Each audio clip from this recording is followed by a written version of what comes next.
తాకట్టులో ఉన్న బంగారాన్ని విడిపించి ఆ రోజు ఆన్లైన్ రేటుకే మేము కొంటాం. Sharma gold company. నమస్తే, వెల్కమ్ టు సుమన్ టీవీ. నేను మీ యామ్ని.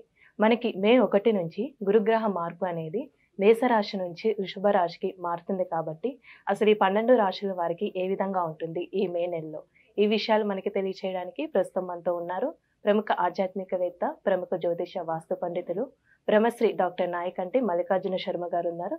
గురుగారితో మాట్లాడి మనకున్న సందేహాన్ని అడిగి తెలుసుకుందాం. నమస్కారం గురుగారు. నమస్కారం.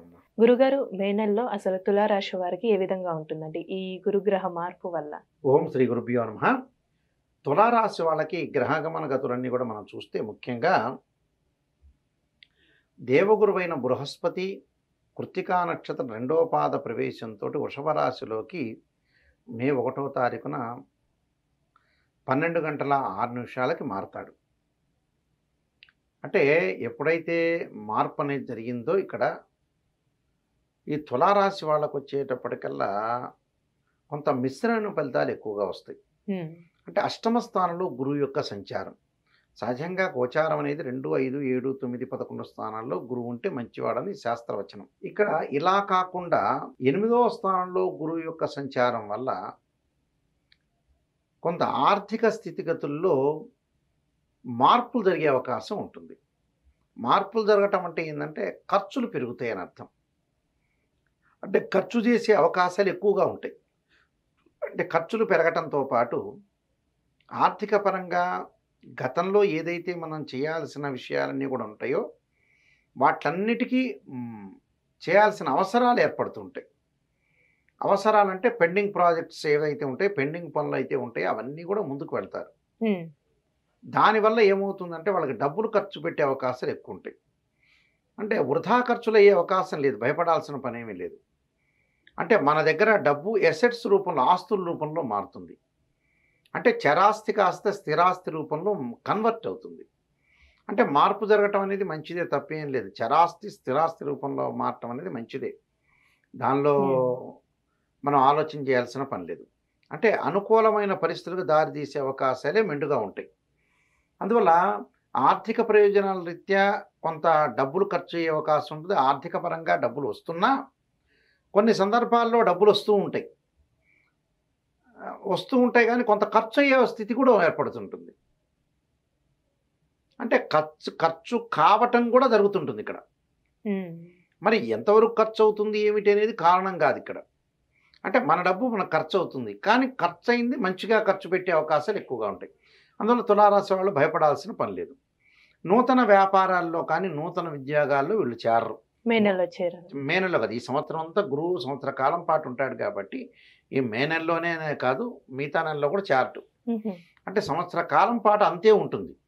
అంటే గురువు సంవత్సర కాలం పాటు ఉంటాడు కాబట్టి ఈ సంవత్సరం అంతా ఉన్న ఉద్యోగాన్ని కొనసాగిస్తారు, ఉన్న ఇంట్లో కొనసాగిస్తారు, ఉన్న వ్యాపారాన్నే కొనసాగిస్తుంటారు. అంటే నూతన ఆలోచనలు అనేవి పెట్టరు వీళ్ళు. నూతన ఆలోచనలు పెట్టకుండా ఉండటం కూడా మంచిదే. అంటే మన గ్రహస్థితి అనేది అనుకూలంగా లేనప్పుడు అనవసరంగా కాలు దువ్వకూడదు. కాలానికి పరిష్కారం ఎలా ఉంటుంది అని అంటే జీవితంలో ఎప్పుడు కూడా మన స్థితి బాగలేనప్పుడు మనం అణిగిమణిగి ఉండాలిట. అప్పుడు కాలం చూసి భయపడుతుందట. ఇక్కడ భయం అనేది ఎలా కలుగుతుందని అంటే ఎదుటివాడికి మనం సహనంగా ఉంటే ఎదుటివాడు భయపడిపోతాడు. అదే గాంధీ మార్గం కదా. బ్రిటిష్ వాళ్ళతోటి గాంధీ ఎందుకున్నాడు? అలా ఉంటేనే బ్రిటిష్ వాళ్ళు భయపడగలిగారు. అలానే ఇక్కడ కాలంలో గురువు వీళ్ళకి రాసి వాళ్ళకు బాగలేదనుకోండి, బాగలేదనుకంటే ఆదాయాన్ని చాలా జాగ్రత్తగా ఆలోచన చేయాలి వీళ్ళు. అప్పుడు ఆదాయాన్ని చాలా జాగ్రత్తగా ఆలోచన చేస్తే మనం ఎంతవరకు ఖర్చు పెట్టాలి మన జీవితంలో, వీళ్ళు వృత్తిపరంగా కూడా తోటి సహచరులతో జాగ్రత్త ఉండాలి. ప్రమోషన్లు కాస్త మారిపోయి డిమోషన్లు వస్తాయి వీళ్ళకి. ప్రస్తుతం చేస్తున్న వ్యాపారంలో పార్ట్నర్షిప్ వ్యాపారం చేస్తుంటారు కదా, ఆ పార్ట్నర్ తోటి మితంగా ఉండాలి, ఎక్కువగా మాట్లాడకూడదు. మాట్లాడితే వివాదాలు వస్తాయి వీళ్ళకి. అంటే వివాద రహితుడుగా ఉండాలి వీళ్ళు. అంటే వివాదాన్ని కొని తెచ్చుకోకూడదు వీళ్ళు. అంటే మనకి కాలం అనేది కాటేస్తుందని మనం అనుకుంటాం చాలాసార్లు. అంటే కాలం అనేది కాటేసే అవకాశం ఉంటుంది కాబట్టి ఆ కాలానికి వెదికి తల వంచాలి. అంటే విధి బలమైంది, మానవుడు బలహీనమైన వాడు. అందువల్ల చాలా జాగ్రత్తగా ఆలోచన చేసి ఒక్కొక్క మనిషి యొక్క వ్యక్తిత్వాన్ని అంచనా వేసి వెళ్ళాలి వీళ్ళు, తులారాశి వాళ్ళు. తొందరగా డబ్బులు ఎరుగుపడితే వాళ్ళకి ఇవ్వకూడదు. వీళ్ళు ఇస్తే మళ్ళీ రిటర్న్ వచ్చే అవకాశం లేదు ఇక్కడ. అలానే ప్రతి వాళ్ళతోటి కూడా ఆలోచన చేయటంలో తప్పు లేదు, కానీ వీళ్ళకి ఈ సంవత్సరం అంతా కూడా తగిలే వాళ్ళంతా కూడా వీళ్ళకి అనుకూలమైన వ్యక్తులు తగలరు. అంటే ఆపోజిట్ మనుషులు ఉంటారు. అంటే ఈ మాటలన్నీ కూడా విని ఊరుకోవాలి వీళ్ళు. పెళ్లి సంబంధాలు కూడా 1, 2 తప్పిపోయి 3వ సంబంధం కలుస్తుంటుంది. సంతానపరంగా కొన్ని ఇబ్బందులు కలుగుతుంటాయి. అంటే అలానే ఆరోగ్య సమస్యలు కూడా ఉన్నాయి. ఆరోగ్య సమస్యలు కూడా వస్తాయి. ఆరోగ్య సమస్యలకు కూడా అయ్యి దానివల్ల డబ్బులు ఖర్చు అయ్యే స్థితి వస్తుంది.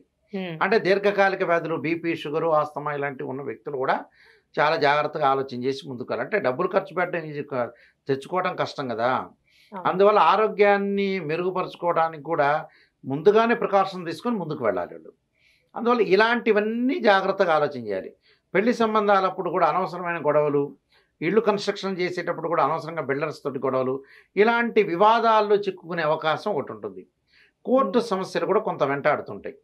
అందువల్ల ఇవన్నీ ఆలోచన చేయకుండా చాలా జాగ్రత్తగా ఆలోచన చేసి ఎవరితోటి కూడా మాట్లాడకుండా మితభాషిగా ఉండి చాలా జాగ్రత్తగా అంచనా వేసి ముందుకు వెళ్ళాలి. అలానే ఇప్పుడు కోర్టు సమస్యలు ఉన్న వాళ్ళకి ఎలా ఉంటుందండి? కోర్టు సమస్యల వాళ్ళ కొంత పరిష్కారాలు అనేవి వివాదంగా ఉంటుంది, కానీ పరిపూర్ణంగా పరిష్కారం కావు, అలానే నిలబడిపోతుంది. విద్యార్థులు కూడా అధిక శ్రమతోటి ఉత్తీర్ణత శాతం పెరుగుతుంది, కానీ వేరే వ్యాపకాలన్నీ పెట్టుకోకూడదు వాళ్ళు. పిల్లలు కూడా అంటే రకరకాల గేమ్స్ కానీ వాటి మీద కాన్సన్ట్రేషన్ చేయకుండా జీవితాన్ని చాలా జాగ్రత్తగా నడిపించుకుని ముందుకు వెళ్ళాలి. స్త్రీలకు కూడా వివాదంలో చిక్కుకుంటారు వాళ్ళు. వివాదాలు చిక్కకుండా ఏదైతే ఉన్న వివాదాలని చాలా జాగ్రత్త పరిష్కారం చేయాలంటే, ముళ్ళ మీద గుడ్డ వేశారు, ఆ గుడ్డని ఎలా లాక్కొని బయటపడాలి ఇంకంతే. ఆ తర్వాత మళ్ళీ ఆ గుడ్డ అక్కడ వేసుకోకూడదు అని అర్థం టోటల్గా. అంటే వివాదరహితుడిగా ఉండాలి. చాలా జాగ్రత్తగా జీవితాన్ని వీళ్ళు నడిపించుకొని ముందుకెళ్ళాలి. ఎందుకంటే ఇలాంటి విషయాలు వీళ్ళకి చెప్పామనుకో అమ్మా, జాగ్రత్త పడతారు. ఇది నెగిటివ్ షేడ్ కాదు, ఇది ఉన్న విషయాన్ని ఫ్రాంక్గా చెప్తే మనం వాళ్ళని సేవ్ చేసిన వాళ్ళు అవుతాం. ఇలా గురువు గారు, నాయకంటి గారు ఇలా చెప్పారు, మనం ఈ సంవత్సరం అంతా జాగ్రత్త ఉండాలి డబ్బు గురించి అంటే వాళ్ళు బాగుపడినట్టు అర్థం. అలా మనం చెప్పిన ప్రకాశం తీసుకుంటే బాగుపడినట్టు. అలా కొన్ని పరిహారాలు చేసుకుంటే చాలు. పరిహారం అంటే ఏంటండి? పరిహారం అంటే ఆరోగ్యపరంగా వీళ్ళు ఆరోగ్య ఇబ్బందులు కలిగి డబ్బులు ఖర్చు కాకుండా ఉండాలంటే ఆరోగ్యాన్ని మెరుగుపరుచుకోవాలి. ఓర్ణమస్వే పంచాక్షర ఒకటి, శరీరే జర్జరీభూతే వ్యాధిగ్రస్తే కలేవిరి ఔషధం జాహ్నవీతోయం వైద్యో నారాయణ హరి అనే మంత్రాన్ని, దేవానాంచ ఋషీనాంచ గురుకాంచన సన్నిపం బుద్ధిమతం త్రిలోకేశం తం నమామి బృహస్పతి అనే మంత్రాన్ని చక్కగా చదువుకుంటే చాలు. చక్కగా చదువుకొని భగవంతుడి యొక్క అనుగ్రహాన్ని, నేను చెప్పిన విషయాలన్నీ కూడా పాటిస్తే ఖచ్చితంగా మంచిగా ఉంటుంది వాళ్ళకి. చాలా చక్కగా తెలియజేశారండి తులారాశి వారికి సంబంధించి. ధన్యవాదాలండి. నమస్కారం అండి.